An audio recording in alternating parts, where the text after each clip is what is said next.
바랍니다. 절기로는 지난주에 사한강이 지났습니다. 사한강은 이제 서리가 내리기 시작하는 절기입니다.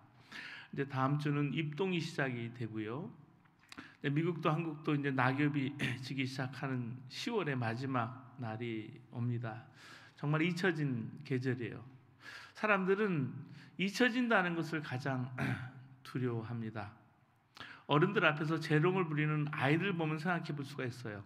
함께 웃어주고 격려하던 어른들이 어느 겨울에 자기들만의 대화에 집중하게 되면 아이는요, 어른들의 시선을 끌기 위해서 별의별 행동을 다 해요. 왜냐하면 자기 존재를 알리기 위해서 그런 거예요. 공동체도 마찬가지입니다. 어제는 우리 연합감리교회 여선교회에 합창제가 있었습니다. 여러분, 교회가요, 큰 교회도 있어요. 오케스트라도 동원하고 여러 파트를 동원해서 아름답게, 또 성악가도 있을 수 있고 그럴 수 있는 교회도 있지만 작은 교회도 있어요. 제가 큰 교회에서 오랫동안 사역을 해봤지만 작은 교회도 오랫동안 제가 여러 곳을 섬겨봤습니다. 도시에서 먼 곳에 위치한 교회는요, 여러 가지로 어려워요. 파트별로 다양한 연령대로도 찬양하기가 어렵습니다. 여러분, 찬양은요, 비교하라고 있는 자리가 아니에요. 어우, 저 찬양대는 다 하얀 머리네? 우리 찬양대는 이렇게 젊으네? 서로 자랑하려고 모인 자리가 찬양의 자리가 아니에요. 우리는 어떤 모임에 가도 사람들은 어디에 앉아야 되나 라고 자꾸 생각합니다. 예배 자리도 마찬가지예요. 자기 지위에 합당한 자리가 주어지지 않았다고 화를 내기도 하는 사람도 있어요. 여러분, 남들과 구별되는 자기는 좀 특별한 존재, 특별한 자리에 있으려고 합니다. 예수님은 제자들의 발을 닦아주신 후에 말씀해 주셨어요. 주요 스승인 내가 너희의 발을 씻어주었으니 너희도 서로 남의 발을 씻어줘야 한다. 여러분, 남의 발을 닦아주는 마음으로 산다면 자리 다툼은 있을 수가 없습니다. 여러분, 예수사랑교회가 있는 자리는 큰 자리, 넓은 자리, 특별한 자리가 아니기를 원합니다. 그렇기 때문에 찬양을 해도 내년도 준비하고 있지만 춘천 남해동산이나 또 선교지의 어린이들 교육을 위해서 청년들 교육을 위해서 찬양을 하고 선교하고 또 기금도 모으는 거예요. 자, 오늘 고린도 교회가 여러 파가 분열된 것을 우리가 보고 있습니다. 따지보면 진리를 지키기 위해서 지도자들이 주도권 다툼을 하면서 파를 나누는 거예요. 지도자들의 헛된 자만심이 공동체를 분열로 이끌었습니다. 독립운동을 하면서도 파를 나눠 싸우는 것을 봤어요. 여러분, 고린도 교회는 바울파, 아볼로파, 게바파, 그리스도파 나뉘어져 있었습니다.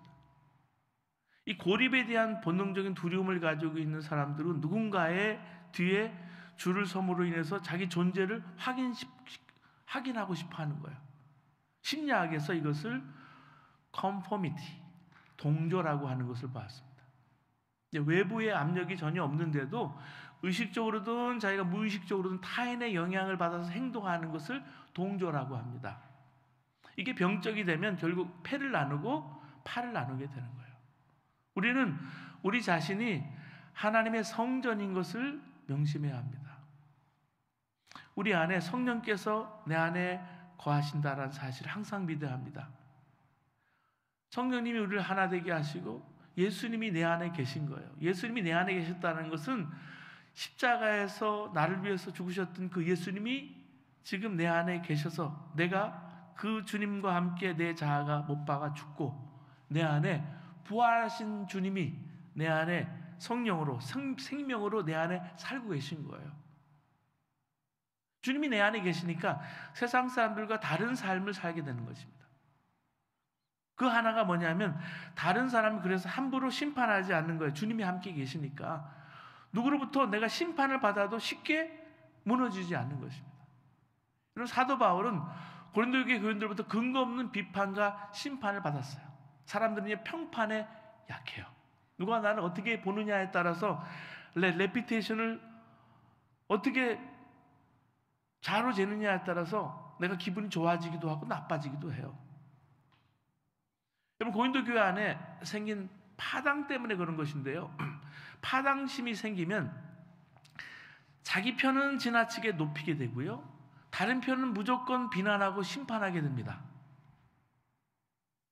그것은 교회의 주인이신 예수님 바라보지 않고 사람만 바라본다는 얘기예요. 여러분, 사람 바라볼 때 나중에 실망하지 않는 경우 보셨어요? 죄송하지만 믿을 대상은 못 돼요, 사람은.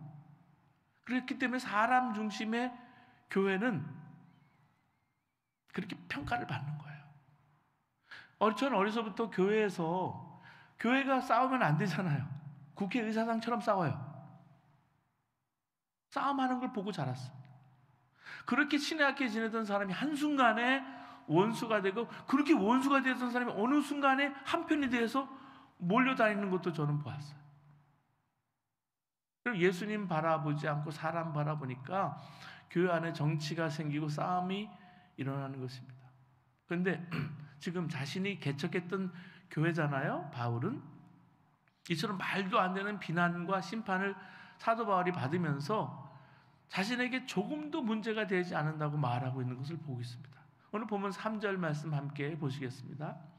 너희에게나 다른 사람에게나 판단받는 것이 내게는 매우 작은 일이라. 나도 나를 판단하지 아니하노니.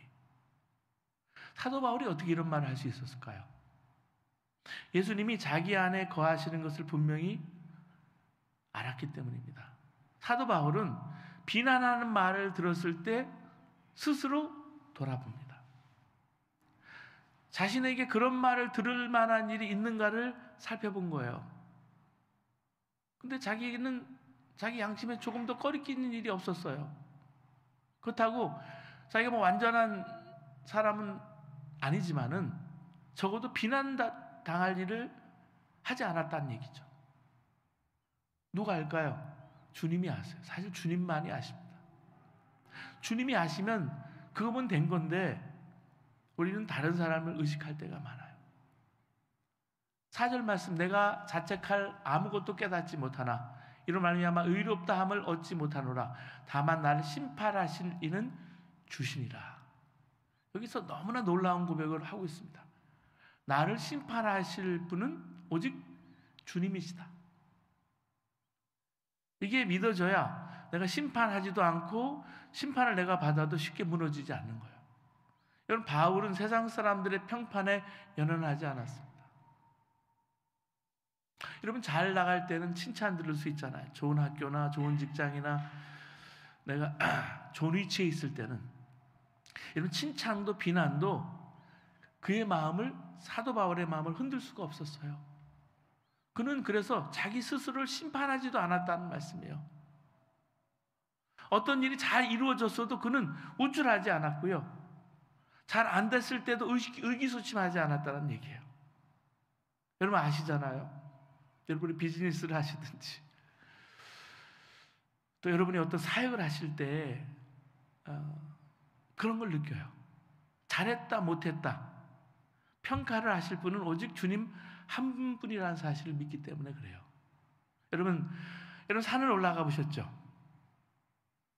등산을 저도 젊을 때 더 많이 했지만 정상을 향해 갈 때 우리는 상등성이를 이렇게 올라가기도 하고 계곡으로 내려가기도 하면서 앞으로 전진해 나갑니다.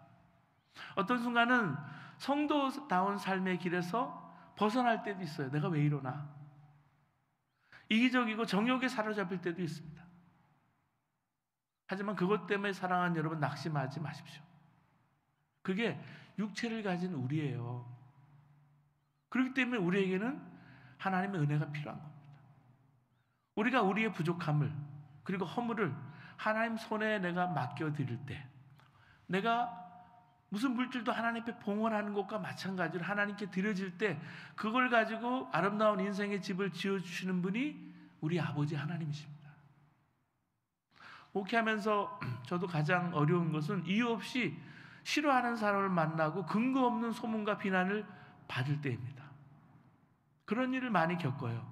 여러분은 어떠세요? 그게 괜찮은 사람이 있을까요? 괜찮은 사람 없어요. 평가받는 일, 뭐 무슨 말이든 다 하고 싶어요. 연합감리교회도 가장 힘들고 또 좋은 일이기도 하지만 목회위원회에서 평가를 받는 일이 있어요.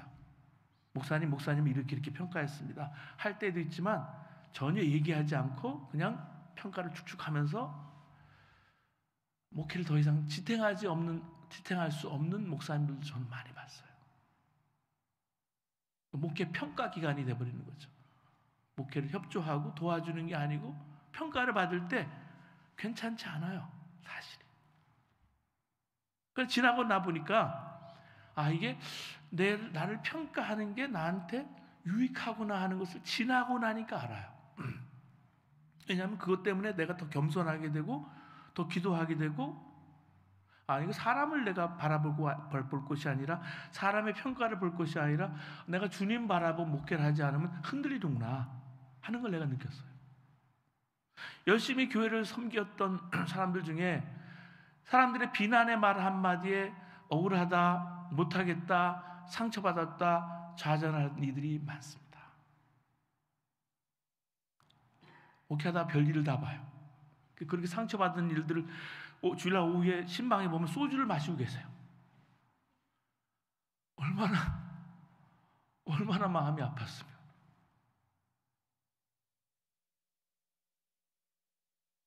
스스로 자학을 하는 거예요. 왜냐하면 하나님 바라보지 못하고 사람 바라보기 때문에 그렇습니다. 그리고 어떤 분은 심하게 막 다그치거나 욕을 하는 분들, 어른들이 그렇게 욕을 하면 젊은 사람들은 견디지를 못하는 거예요. 다른 사람 비난하는 사람 중에 자기가 비난받는 것을 못 견뎌하는 사람도 있어요. 영적으로 다시 태어나야 되는데 아직은 어린아이 상태인 거예요. 예수 그리스도와 내가 함께하면서도 비난받을 수 있어요. 예수 믿으면서도 목회하면서도 나를 좋아하지 않는 사람과 내가 함께 목회할 수 있어요. 근데 나를 좋아하는 사람을 생각하면서 목회해야죠. 나를 싫어하는 사람을 자꾸 생각하면서 목회하면요, 이게 어렵잖아요. 여러분 생각해 보시면 아시잖아요. 똑같은 거예요. 모세는요 수도 없는 비난과 항의를 받았어요. 다윗은 정말 질투심에 미쳐버리는 사울이라는 게 수도 없이 쫓겨다녔어요. 동굴에, 엔게디 광야에. 사도 바울도 그런 일을 당한 거예요. 그때 정말 이때야말로 주님이 나와 함께 하시는지 그게 분별이 되는 사람이 여기서 갈라집니다. 사람들의 말이나 평가에 예민한 목사님이 어느 날 교인이 뭐라고 한 말 때문에 마음이 아파지고 괴로워졌습니다. 그 모습을 지켜보던 사모님이 말했어요. 목사님은 사람의 말에 대해서는 그렇게 신경을 쓰면서 하나님 말씀에 대해서는 왜 신경을 안 쓰십니까? 이 목사님이 사모님 말에 큰 충격을 받고 그때부터 하나님 말씀을 더 기울이게 됐다는 말씀이에요.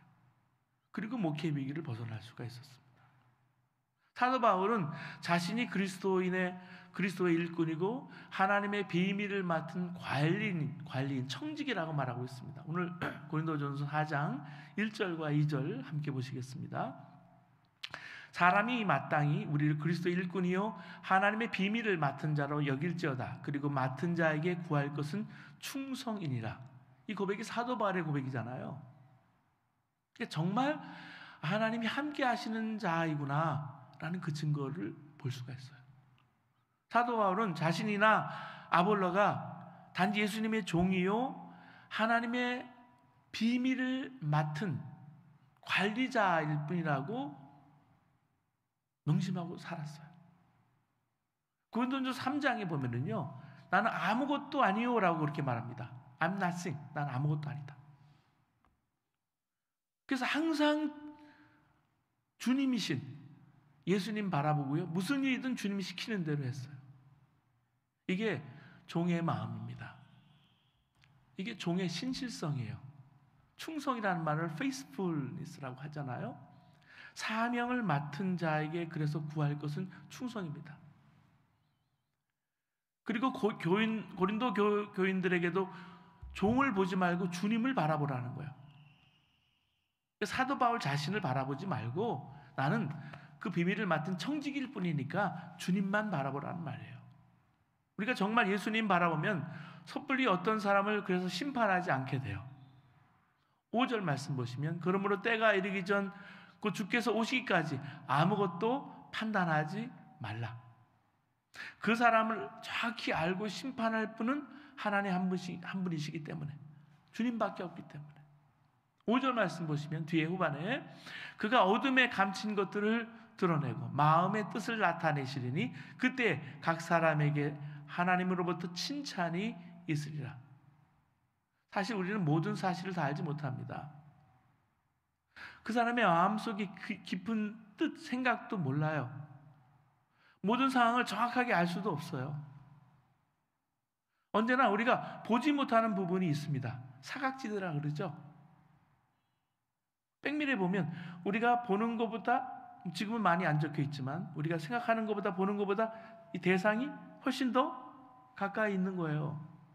근데 우리가 보지 못하는 부분이 있기 때문에, 여러분 사역자도 마찬가지예요. 보지 못하는 곳에서 사역하는 분들이 참 많아요.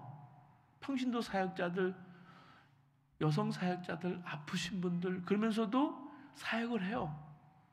어떤 사람 목사로, 유명한 사람으로, 선교사로, 알려진 분으로 말만 하면, 간증만 하면 그냥 선교비를 보내오고, 근데 그렇지 못한 분들이 너무나 많아요. 그래서 그 사각지대에 어려운 곳에 있는 사람을 하나님이 도우라고 우리를 부르신 거예요. 우리의 부르심의 자리는 분명합니다. 그렇기 때문에 보지 못하는 곳을 보면서 도우라는 거예요. 여러분, 우리에게는 편견이 있고 우리는 불완전하고 일관성이 없습니다. 그런데 어떻게 심판할 수 있어요? 어떻게 판단해요? 우리가 하나님 앞에 갔을 때 이사야처럼 함부로 말한 것이 두려워서 입술을 붙잡고 두려워 떨리립니다. 우리는 비난을 받을 때 내가 회개할 것이 없는지 돌아보고 잘못이 있다면 철저히 회개해야 합니다. 그렇지 않다면 온전히 담대해야 합니다. 그 기준은 오직 주 예수님의 판단이에요. 예수님의 판단은 막연하거나 알기 어려운 것이 아닙니다. 성경에 예수님의 뜻이 정확히 기록되어 있어요. 누구나 읽고 깨달을 수가 있습니다. 제일 먼저 봐야 될 것이 하나님 말씀이에요.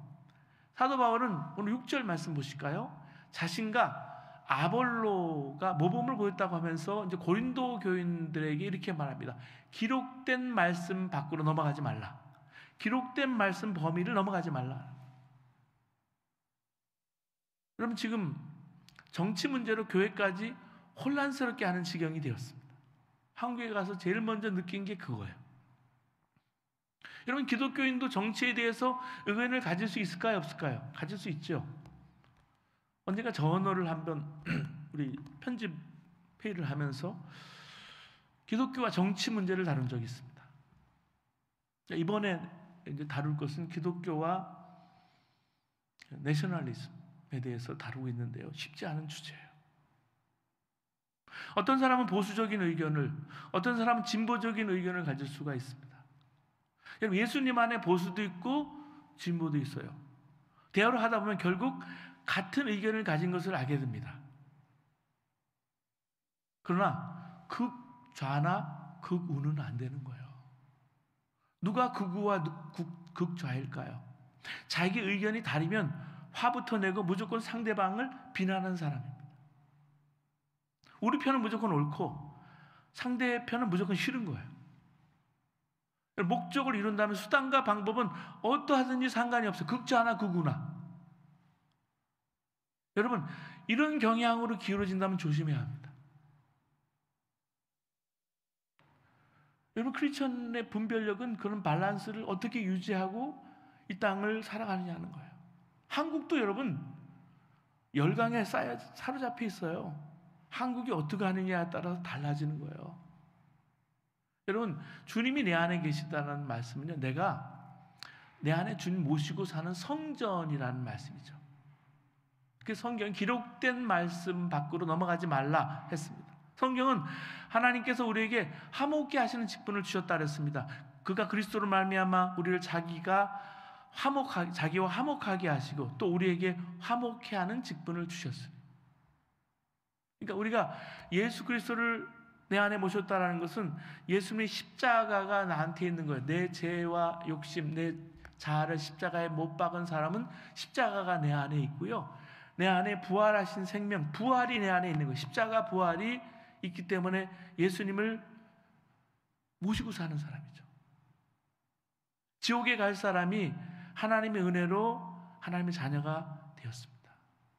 그러면 반드시 화목하게 하는 일을 해요. 오늘 찬양처럼 사랑하는 자들아 우리가 서로 사랑하자. 사랑은 하나님께로 났으니 사랑하는 자마다 하나님께 났다 그랬어요. 사망에서 생명으로 옮겼다 그랬어요. 그게 사랑하는 자예요. 화목해 하는 자예요. 하나님의 성전된 사람도 정치에 대해서 왜 의견을 가질 수가 없습니까? 의견을 가질 수가 있어요. 누구나 자기 의견을 편하게 그래서 말할 수 있어야 합니다. 이게 민주주의 사회죠. 말도 못하는 분위기를 만들면 안 되는 거예요. 근데 더 중요한 것은 말을 해도 기준이 분명해야 합니다. 성경이에요. 어떤 것이 성경적인지 항상 확인해야 합니다. 나라 걱정하는 분들이 있을 거예요. 그래서 자꾸 말하게 되고 영상도 계속 보내는 거예요. 시키지도 않았는데 영상 자꾸 보내잖아요. 그렇죠? 그 영상이 이쪽이든 저쪽이든 너무 거짓 뉴스가 많아요. 확인도 안 된 것들. 내가 이렇게 생각하니까 이걸 봐야 한다는 거예요. 다른 사람도 봐야 한다는 거죠.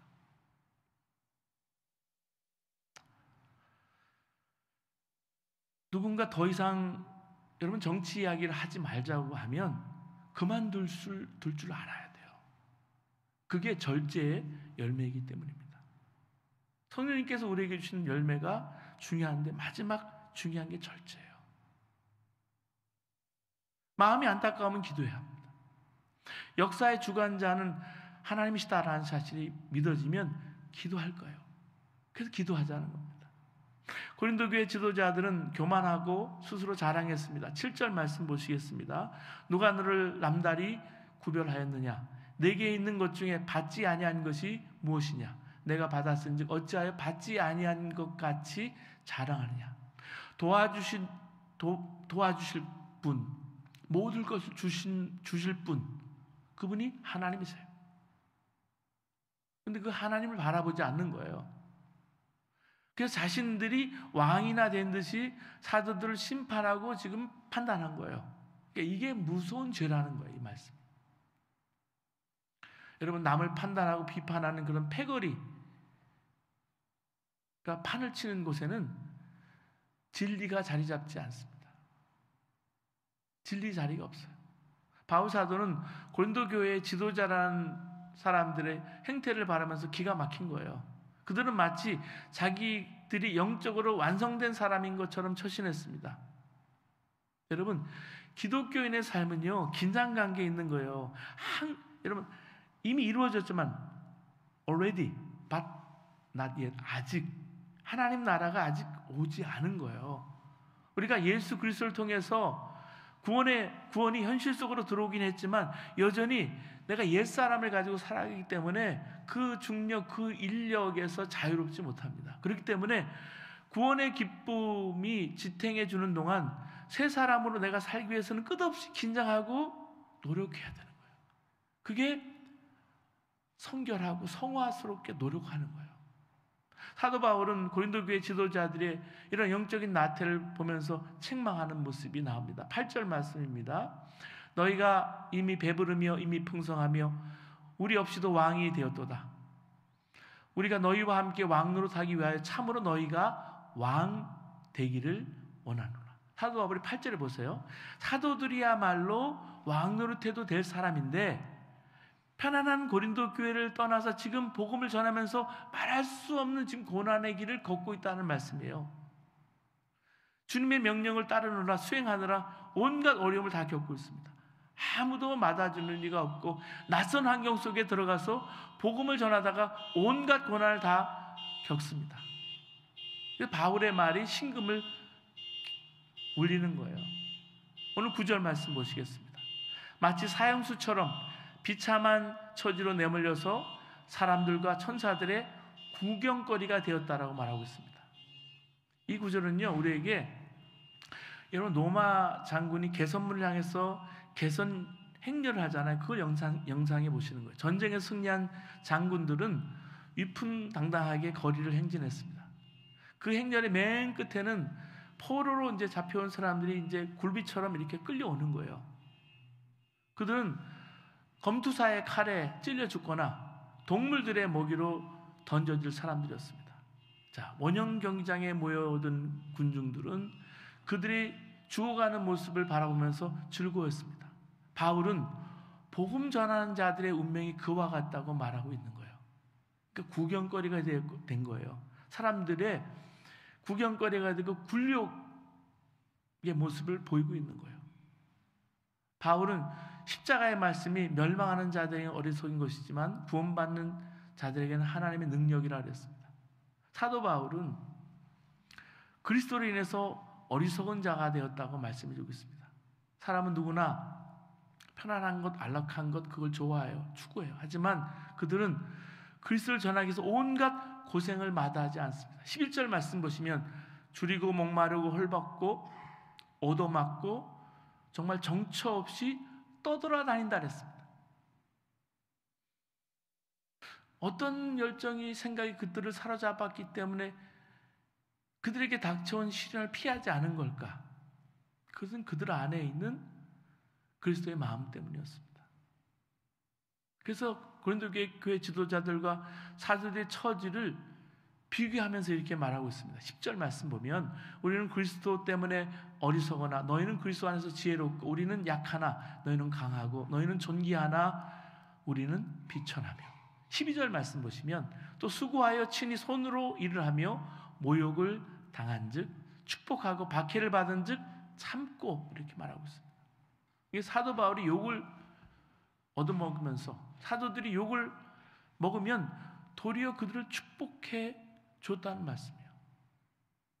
박해를 받으면 참고 비방을 받으면 좋은 말로 응답했습니다.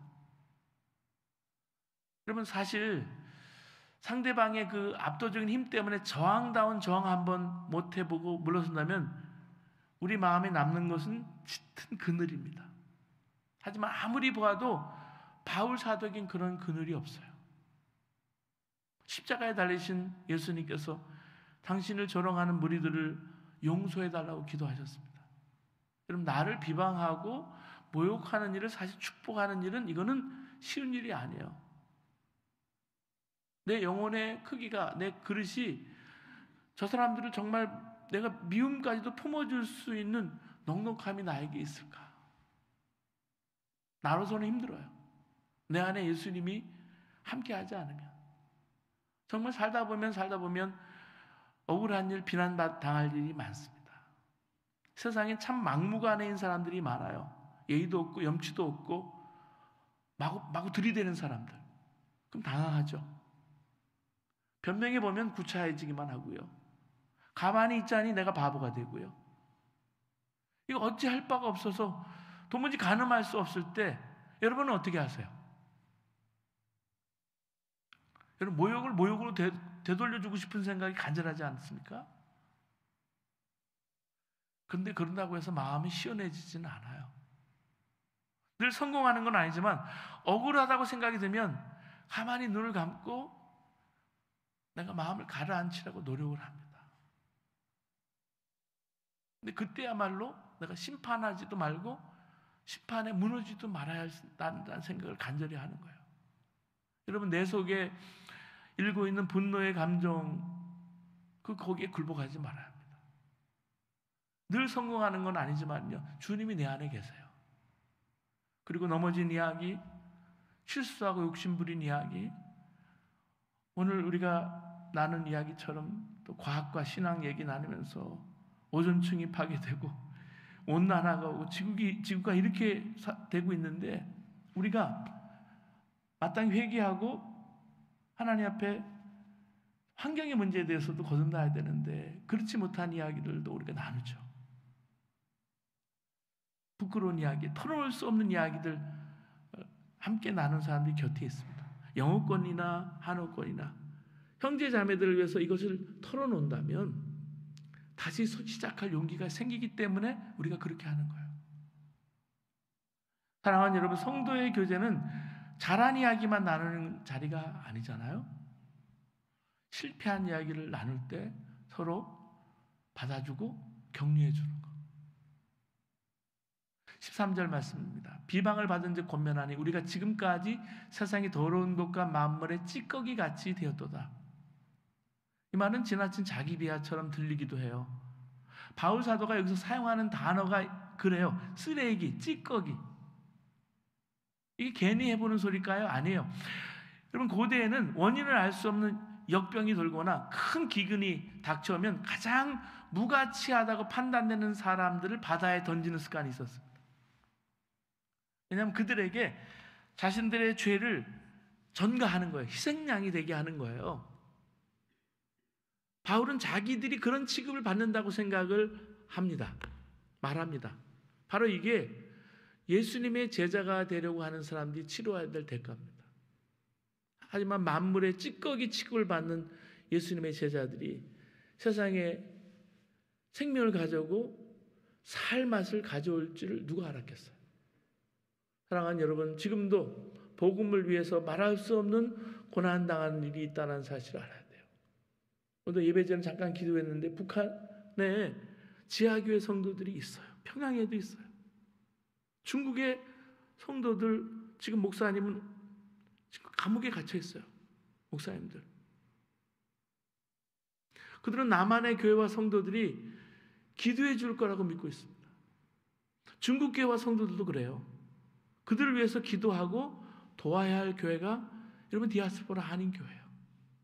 특히 미국에 있는 교회는 우리가 그런 상황 입장을 처해봤기 때문에 더 기도해야 돼요.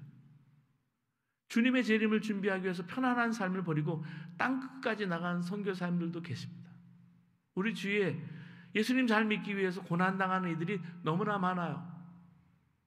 나는 그렇게 할 수 있을까? 미얀마 하지만 여러분, 미얀마나 캄보디아에 가서 복음 전하는 선교사님들이 얼마나 많은지 몰라요. 그들의 생활이요, 말할 수 없이 어렵습니다. 몽골 가봤지만요, 어렵게 사역해요. 능력도 있어요. 영어도 잘하고요. 한국말을 한국 사람보다 더 잘하는 몽골 사람들도 많아요. 근데 어렵게 사역을 이어가요. 사랑하는 여러분, 싸우고 다툴 일들이 계속 앞으로도 일어날 거예요. 그때 고난당하면서 복음을 전하는 교회와 성도들과 선교사들이 기도해달라고 탄식하고 있다는 사실도 명심해야 합니다. 여러분, 억울하면 어떻습니까? 바보 소리 들으면 어때요? 주님이 칭찬하고 위로하면 충분하지 않습니까? 12절 말씀입니다. 수고하여 친히 손으로 일하며 모욕을 당한 즉 축복하고 박해를 받은 즉 참고, 13절 말씀에 비방을 받은 즉 권면하니 우리가 지금까지 세상의 더러운 것과 만물의 찌꺼기같이 되었도다. 모두 이런 사람이 되어야 교회가 깨지지 않고 뜨겁게 기도할 수가 있습니다. 말씀을 보다가 이 사도 바울의 믿음이 정말 부럽다는 생각을 했어요. 고난의 길인 줄 알면서도 그 길을 갈 수 있는 주님의 뜻에 대한 확신이 부러운 거예요. 교인들로부터 비난받고 심판을 받으면서도 무너지지 않는 그 믿음이 부러웠어요. 이거는 정말 주님이 함께하는 사람만이 가능한 것입니다. 우리에게 있는 두려움은 사람들의 비난이나 심판이 아닙니다. 사랑하는 여러분, 남은 인생이 살아온 인생보다 많지 않을 수 있어요. 이 땅을 살면서 주님의 뜻을 올바로 깨닫지 못하고 있다면, 만약 주님의 뜻이 분명하다면 비난과 핍박은 오히려 기뻐할 일이고 복될 일이에요. 하늘의 상이 크다 그랬어요. 사랑하는 여러분, 가정과 일터, 교회에서, 이민사회에서 시험 들 일이 많을 것입니다. 그때 사람들부터 좋은 소리, 칭찬만 들으려 하지 말아야 합니다. 항상 주님과 함께하고 주님이 내 안에 계시기 때문에 하나님의 성전된 자로 살아가야 합니다. 그러면 어떤 상황에서도 다른 사람을 심판하지 않고 심판에 무너지지도 않습니다. 사랑하는 여러분, 지금도 여러분 주님의 생명을 품고 더욱더 이 가을에 우리의 영혼이 더 깊어지기를 주님의